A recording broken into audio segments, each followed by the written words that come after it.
శ్రీకాకుళం జిల్లాలో ఈరోజు గౌరవ యువ ముఖ్యమంత్రి ఉద్యానంలో ప్రజలు ఎన్నో ఏళ్లగా దశాబ్దాల కాలం నుంచి సమస్య పరిష్కారం అంటే అక్కడ నీరు తాగినా సరే రకరకాల సమస్యలు ఏదైతే ఆరోగ్యపరంగా ప్రజలు చాలా ఇబ్బందులు పడే పరిస్థితి ఉంది.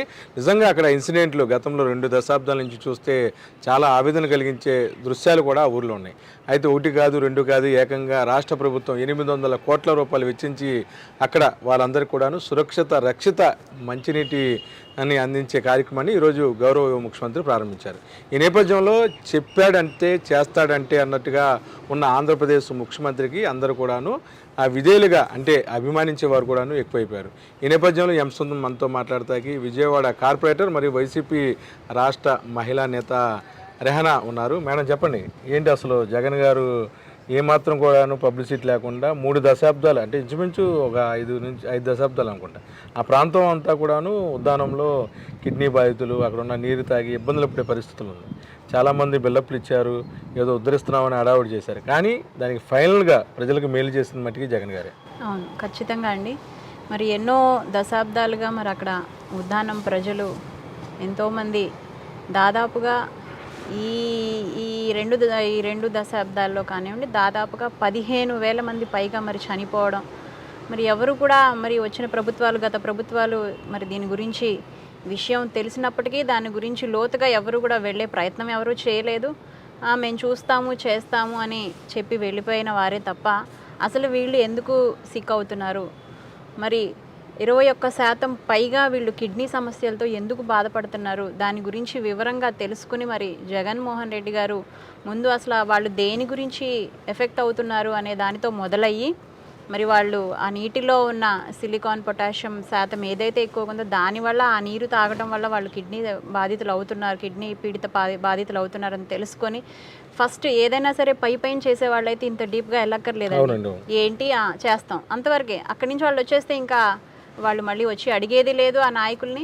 అలాగే గత ప్రభుత్వంలో మరి 14 సంవత్సరాలు పాలించిన వాళ్ళు కానీ అంతకుముందు చేసిన వాళ్ళు కానీ అలాగే దాన్ని ఆ సమస్యని అంత డెప్త్గా వెళ్లకుండా పైనే చూశారు. మరి జగన్మోహన్ రెడ్డి గారు కాబట్టి మరి దానికి సంబంధించిన ఇష్యూని కనుక్కొని మరి దానికి పరిశోధనలు చేసి మరి ఈరోజు 800 కోట్ల రూపాయలతో మరి వాళ్ళకి వైఎస్ఆర్ సుజలా పథకం ద్వారా మంచినీటి సరఫరా ప్రతి ఇంటికి కూడా కుళాయితో మరి కలుషితమైన నీరు కాకుండా మరి ముందు దీన్ని ఇంకా పెరగకుండా అరికట్టే విధంగా మరి వాళ్ళకి మంచినీటి సరఫరా ఇప్పించి అలాగే మరి కిడ్నీకి సంబంధించిన వ్యాధిగ్రస్తులు కిడ్నీకి సంబంధించిన అంటే అది మామూలుగా హాస్పిటల్కి వెళ్తే 100లతో సమస్య అయ్యే పని కాదు, అది వేల సమస్య.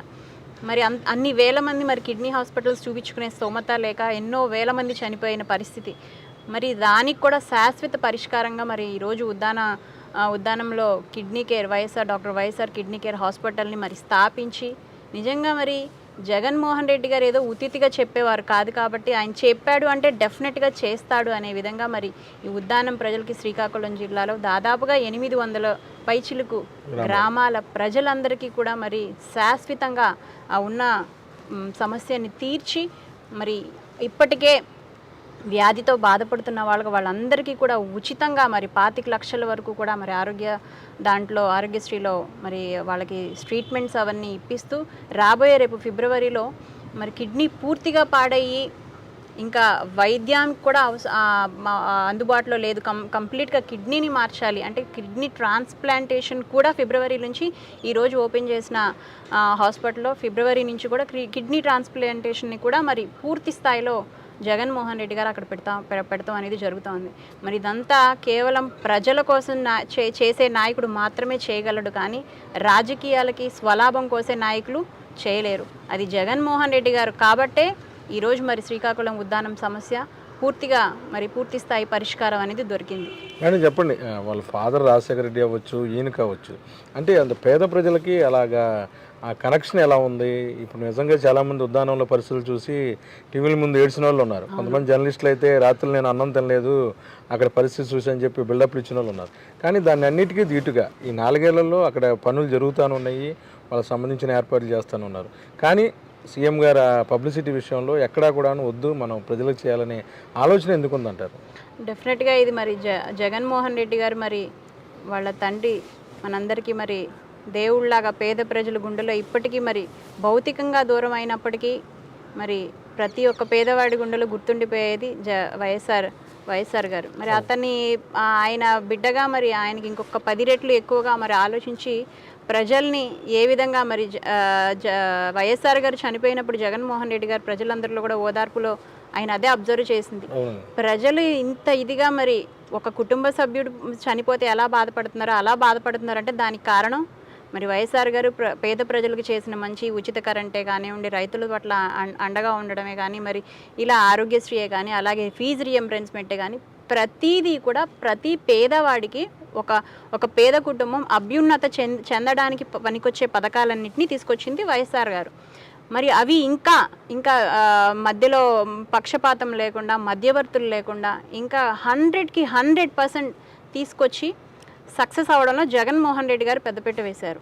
మరి ఇది జగన్మోహన్ రెడ్డి గారి ప్రభుత్వం ఒట్టి మాటలు కాదు, గట్టి పనులు చేసే ప్రభుత్వంలాగా జగన్మోహన్ రెడ్డి గారు ఈ గడిచిన 4.5 సంవత్సరాల్లో ప్రజలందరికీ చూపించారు. ప్రజలందరికీ కాదు, ప్రతిపక్షం వాళ్ళకు కూడా చూపించారు.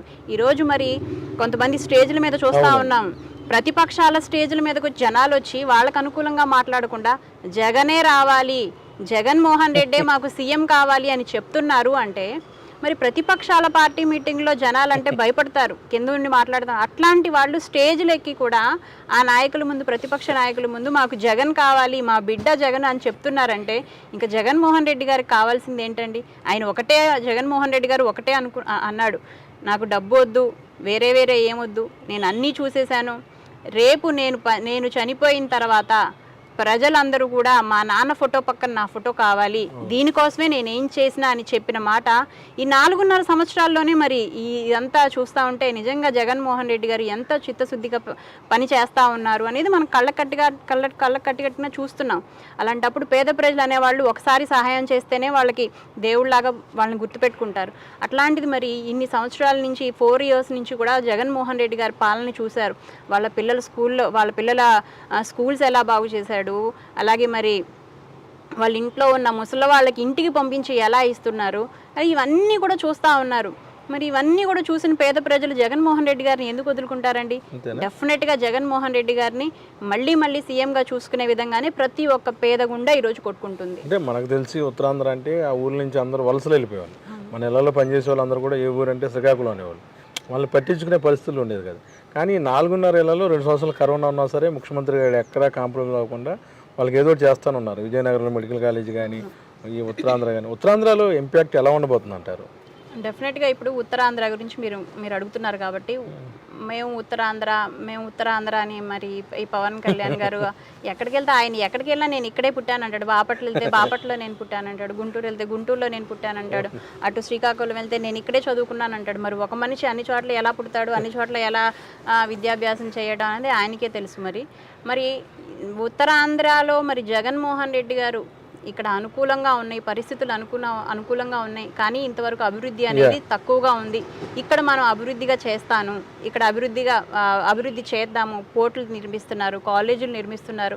అరే సీఎం నేను ఇక్కడికి వచ్చి ఉంటాను, సీఎం ఒక చోట ఉన్నాడు అంటే అది డెఫినెట్గా డెవలప్ అవుతుంది. అందులో డెవలప్మెంట్ చేసే జగన్మోహన్ రెడ్డి గారు ఉంటానంటే డెఫినెట్గా ఇంకా ఎక్కువ డెవలప్మెంట్ అనేది జరుగుతుంది. మరి దాన్ని కూడా వీళ్ళు వద్దంటున్నారుగా. సీఎం వీళ్ళందరూ ఉండేది ఇప్పుడు ఈ ప్రతిపక్షం చంద్రబాబు గారు కానీ, ఈ పవన్ కళ్యాణ్ గారు కానీ, ఈ న్యూస్ పేపర్లో రాసే ఈనాడు, TV5 వీళ్ళందరూ వీళ్ళ శాశ్వత ఉండేది ఎక్కడండి? వీళ్ళ శాశ్వత నివాసాలు ఉండేది హైదరాబాద్. వాళ్ళు ఆంధ్రప్రదేశ్లో ఏం జరగాలి, ఆంధ్రప్రదేశ్ సీఎం ఎక్కడ ఉండాలి, ఆంధ్రప్రదేశ్ సీఎం ఏం చేయాలి అని ఎలా డిసైడ్ చేస్తారు? మీరు ఉండేది అక్కడ. వీకెండ్ లాగా నెలకు 2 సార్లు ఏమో ఇక్కడికి వస్తారు, ఈయనేమో షూటింగ్ లేనప్పుడు వస్తాడు, టాటా చెప్పేస్తాడు, ఇక్కడ కొన్ని కులాలకి మతాలకి చిచ్చులు పెట్టేసి వెళ్ళిపోతాడు. మళ్ళీ ఆయన వచ్చేవరకు ఇక్కడ వాళ్ళందరూ కొట్టుకుంటూ ఉండాలనేసి వీళ్ళందరూ సీఎం ఏం చేయాలని ఎలా డిసైడ్ చేస్తారండి? నిజంగా ఉత్తరాంధ్రకి నాకు ఉత్తరాంధ్ర అంటే నాకు ఇష్టం, ఉత్తరాంధ్ర ప్రజలందరూ నా వాళ్ళే అని చెప్పేవాళ్ళైతే సీఎం గారు ఎప్పుడైతే మరి అక్కడ రాజధాని పెడుతున్నారో మీరు ఎందుకు ఒప్పుకోవట్లేదు? మరి ఉత్తరాంధ్ర డెవలప్ అవుతుంది కదా, అక్కడ క్యాపిటల్ అనేది పెడితే చాలా కంపెనీస్ వస్తాయి, చాలా అభివృద్ధి అనేది జరుగుతుంది. డెఫినెట్గా వాళ్ళు అక్కడ వదిలేసి ఇక్కడికి వచ్చి పనులు చేసుకోవాల్సిన పరిస్థితి ఉండదు కదా. ఆ పరిస్థితిని మెరుగుపరిచిన వాళ్ళు అవుతారు కదా మీరు ఒప్పుకుంటే. మరి దానికి కూడా మీరు యాక్సెప్ట్ చేయట్లేదు కదా. అలాంటప్పుడు మరి మీరు ఉత్తరాంధ్ర ద్రోహులుగా ఎవరు? డెఫినెట్గా ప్రతిపక్షంలో ఉన్న వాళ్ళే ఉత్తరాంధ్ర ద్రోహులని క్లియర్ కట్గా తెలుస్తుంది. నేను అభివృద్ధి చేస్తాను, నేను వచ్చి ఉంటాను అన్నా సరే రకరకాలుగా చిలుకులు పలుకులు మాట్లాడుతూ ఉన్నారే మీరు ఉత్తరాంధ్ర ప్రజలు ఎలా అవుతారు? మీరు అస్సలైన ఉత్తరాంధ్ర ద్రోహులు అంటే మీరే, పవన్ కళ్యాణ్, చంద్రబాబు. మొత్తమే కూడా ఉద్దానంలో అంతమంది పాత సీన్లు మనం చూస్తే ఎవరికైనా టీవీల ముందు పవన్ కళ్యాణ్ కావచ్చు, కొంతమంది జర్నలిస్టులు కావచ్చు, వాళ్ళని ఎత్తుకొని అడవుడు చేసేవాళ్ళు. ఇప్పుడు ఈరోజు ఇంత భారీ బడ్జెట్తో నిజంగా సీఎం గారు ఆ కార్యక్రమాలు చేస్తుంటే అక్కడ ఉన్న వాళ్ళందరూ కూడా ఒక రకంగా ఆనంద బాష్పాలు. అంటే ఇప్పటి వరకు వాళ్ళని ఎవరు పట్టించుకోవాలి. అది ఎలా సక్సెస్ అవుతుంది అంటారా? అటువంటి వ్యక్తి గుండెల్లో ఉండిపోయే అవకాశం ఉంది కదా. జగన్మోహన్ రెడ్డి గారు భూమి వస్తూ ఉంటాయి ఆయన చేసే పనులు. జగన్మోహన్ రెడ్డి గారు ఏం చేసిన పబ్లిసిటీ కోసం చేసింది ఈ రోజు వరకు లేదు. నిజం మాట్లాడుకోవాలంటే మనం ఆయన చేసేది 100% అయితే పబ్లిసిటీ అనేది 10% జరుగుతుంది. నిజంగా ఇప్పుడున్న ప్రతిపక్షాలు ఇవన్నీ ప్రస్తుత పరిస్థితులు నాకున్న నాలెడ్జ్ ప్రకారం ప్రస్తుతం ఎలా ఉంది అంటే నిజం అనేది ప్రతిరోజు ప్రచారంలో ఉండాలి. లేదంటే అబద్ధాలే నిజాల్లాగా చలామణయ్యే రోజుల్లో మనం ఉన్నాం. ముఖ్యంగా మన ఆంధ్రప్రదేశ్ అలా ఉంది. వాట్సాప్లు కానీ సోషల్ మీడియాలో ప్రతిపక్షాలు చేసే ఇవి కానీ ఎక్కడైతే మంచి చేస్తుందో ఆ మంచిని వదిలేసేసి దాని చుట్టూతా ఉన్న చెడుని పైకి కనిపించేలాగా జరుగుతుంది. సో మరి ఇట్లాంటి దాంట్లో పబ్లిసిటీకి ఎక్కువ ప్రాధాన్యం ఇచ్చే నాయకులు పబ్లిసిటీలో కేవలం ప్రచారాల్లోనే ఉంటారు. అట్లాంటి నాయకులను ఇప్పుడు మీరు చెప్పారు కదా, ఎత్తుకొని పిల్లల్ని ఎత్తుకొని, మరి వాళ్ళు ఇదేం చేయలేదు కదా. జగన్మోహన్ రెడ్డి గారికి కావాల్సింది పబ్లిసిటీ కాదు, అక్కడ నిజంగా వాస్తవానికి ప్రజలకి మనం ఏం చేయగలిగాము, ఏం చేశాము, వాళ్ళకి ఏం చెప్పాను, ఇప్పుడు నేనేం చేస్తున్నాను, అది ప్రజలకి జగన్మోహన్ రెడ్డి గారు ఏం చేస్తున్నారు అనే విధంగానే జగన్మోహన్ రెడ్డి గారు వెళ్తున్నారు. కాబట్టి మీరు ఇందాక చెప్పినట్టు నిజమైన సంబంధం అనేది ఇక్కడ ఏర్పడుతుంది. ప్రచారాల్లో ఫోనుల్లో ఎత్తుకొని ముద్దులు పెట్టేసి ముసలాళ్ళని పట్టేసుకుని ఇచ్చేస్తే అది అలాగే ఉంటుంది కదా. కేవలం అది ఫోన్లకి టీవీలకే పరిమితం అవుతుంది. నిజంగా ప్రజల గుండెల్లో స్థానం ఎలా సంపాదించుకోవాలంటే జగన్మోహన్ రెడ్డి గారు చేస్తున్నారు కదా. ఇలాగే మరి ప్రజలు పేద ప్రజలు అనేవాళ్ళు జగన్మోహన్ రెడ్డి గారికి దగ్గర అవుతున్న విధానం కూడా దీనివల్లే. ఉద్దానంలో ఏదైతే రాష్ట్ర ప్రభుత్వం చేపట్టిన 800